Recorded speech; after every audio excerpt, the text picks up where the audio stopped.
হুম এদিকে। আসসালামু আলাইকুম, নতুন একটা ভিডিওতে সবাইকে স্বাগতম। এই যে এখানে ঘাস দেখতেছেন, এই ঘাসটা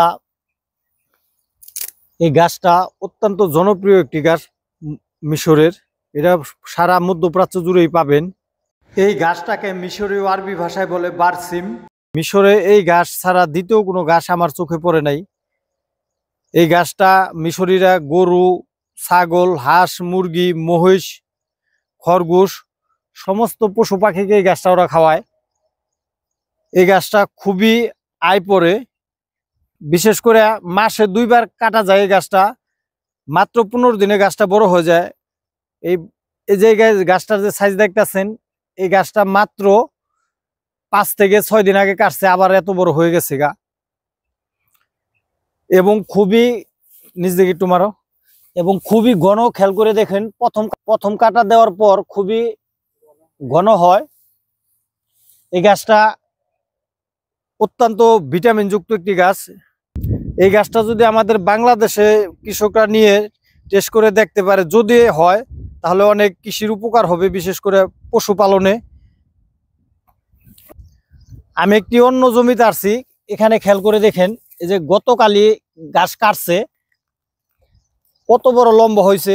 এই ক্ষেতটা আমার মনে হয় 4 মাসের মধ্যে 10 থেকে 12 বার কাটা পড়েছে। মাত্র 10 থেকে 15 দিনের মধ্যে এই গাছ বড় হয়ে যায়। অত্যন্ত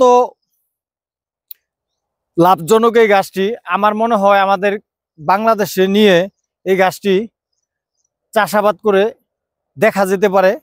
এই গাছটি যদি আমাদের বাংলাদেশে হয় তাহলে কৃষির খুবই উপকার হবে এবং কৃষকের খুবই উপকার হবে, বিশেষ করে যারা গরু লালন পালন করে। আমাদের দেশে এটা খ্যারের অনেক বিকল্প হতে পারে। খ্যার শব্দটার সাথে অনেকে আপনারা পরিচিত না।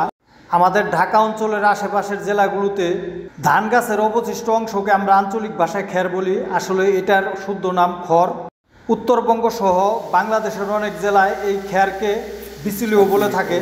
এই ঘাসটিকে শুকিয়ে মিশরীরা সারা বছরই গরুকে খাওয়ায় এবং সুন্দর করে শুকিয়ে সারা বছর এরা বাড়িতে সংগ্রহ করে রাখে বৃষ্টির সিজনে, এবং যখন ঘাস না থাকে তখন খড়ের মতো করে এই গরু ছাগলকে এরা খাওয়ায়। বাংলাদেশে বর্তমানে বিদেশে অনেক ঘাসের চাষ হয়। এই ঘাসটিও বাংলাদেশে নিয়ে চাষাবাস করা যেতে পারে। এ ব্যাপারে বাংলাদেশের কৃষি মন্ত্রণালয়কে একটু ভেবে দেখার জন্য অনুরোধ রইল। আমার বিশ্বাস বাংলাদেশে এই ঘাসটি খুব ভালো হবে। এই এই ঘাস এই ঘাস অত্যন্ত ভিটামিন যুক্ত যেহেতু ঘাস, এই ঘাস খাওয়ালে গাভীর অনেক দুধ হবে। আর এই যে সাথে দেখেন মিশ্র চাষ করছে, পেয়ারা বাগানের মধ্যেই এই গাছগুলি চাষ করছে। পেয়ারা বাগান অলরেডি বড় হয়ে গেছে। আপনাদের একটি ভিডিওতে আমি বলছিলাম মিশরীরা প্রথম সিজনের পেয়ারা, বিশেষ করে যে বছর প্রথম পেয়ারা আসে সেই বছর পেয়ারা ওরা বিক্রিও করে না, খায়ও না। এই পেয়ারা চাষের মধ্যেই ঘাস চাষ করছে। আর অনেকে আমার কাছে ভিডিও চাচ্ছেন, আসলে আমি ভিডিও দিতে পারি না, যেহেতু রমজান মাস চলছে, আমি নিজেও রোজা থাকি, প্লাস আমার এখন দিনে ডিউটি। এর জন্য আমি বাইরে যাইতেও পারি না, ভিডিও দিতে পারি না। ইনশাল্লাহ আগামী সপ্তাহ থেকে আপনাদের নিয়মিত ভিডিও দিব, বাজার ঘাটের বা অন্যান্য সাইটের।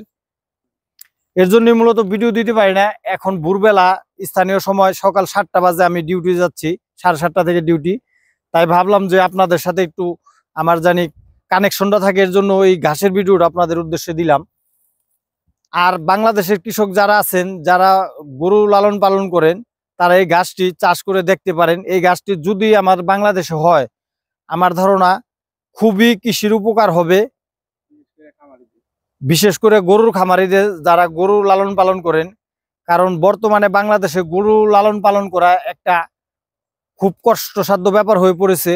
কারণ গোখাদ্যের দাম অতিরিক্ত বেশি হয়ে গেছে, যা কিনা এখন গরু খামারিদের মরণ ফাঁদ হয়ে দাঁড়িয়েছে।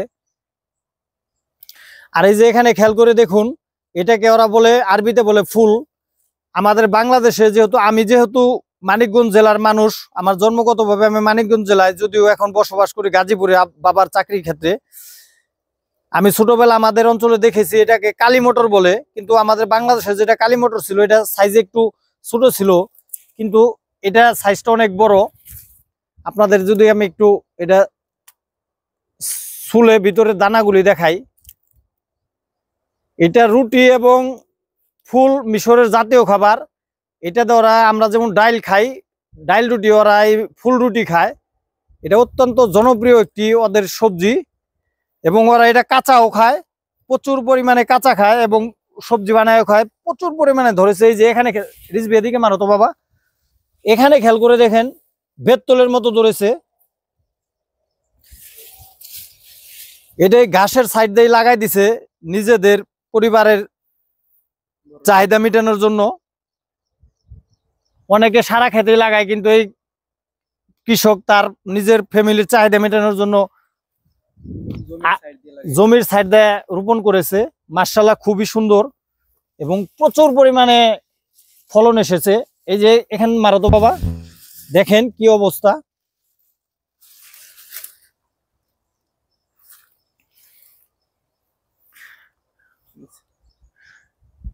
ছোটবেলাটা যেহেতু আমার মানিকগঞ্জ জেলার সিঙ্গার অঞ্চলে কেটেছে, আমি দেখেছি আমাদের সিঙ্গার অঞ্চলে এই ফসলটা প্রচুর পরিমাণে চাষাবাদ হতো। ছোটবেলায় বন্ধু বান্ধব মিলে আমরা এগুলি পুরা দিয়ে খেতাম, কি যে মজা লাগতো। ছোটবেলার সেই দৃশ্যগুলি এখন চোখের সামনে ভেসে ওঠে। ঠিক আছে বন্ধুরা, আপনারা সবাই ভালো থাকেন, আমার জন্য দোয়া করেন। আর আমার চ্যানেলটি যারা সাবস্ক্রাইব করেছেন তাদেরকে ধন্যবাদ। আর যারা এখনো সাবস্ক্রাইব করেননি, দয়া করে আমার চ্যানেলটি সাবস্ক্রাইব করবেন। আমিও আপনাদের সবার জন্য দোয়া করি, আল্লাহ যেন আপনাদের সহি সালামত রাখেন। ইনশাল্লাহ আগামীতে আপনাদের আরো সুন্দর সুন্দর ভিডিও দিব। আগামীতে যেহেতু ঈদ আসতে আসতে আমিও ছুটি পাবো, ইনশাল্লাহ মিশরের অনেক সুন্দর সুন্দর স্থানের আপনাকে ভিডিও দিব। ভিডিওটি আর লম্বা করবো না। পৃথিবীর যে যেখান থেকে আমার এই ভিডিওটি দেখলেন, সবার প্রতি আন্তরিক ভালোবাসা এবং শুভকামনা জানিয়ে, সবার উত্তর সমৃদ্ধি কামনা করে আজকের মতো বিদায় নিলাম। আগামীতে অন্য কোনো ভিডিওতে আপনাদের সাথে কথা হবে। সেই পর্যন্ত ভালো থাকুন। আসসালামু আলাইকুম ওয়া রাহমাতুল্লাহি ওয়া বারাকাতুহু। নিজে ভালো থাকুন, অন্যকে ভালো রাখার চেষ্টা করুন। ধন্যবাদ সবাইকে।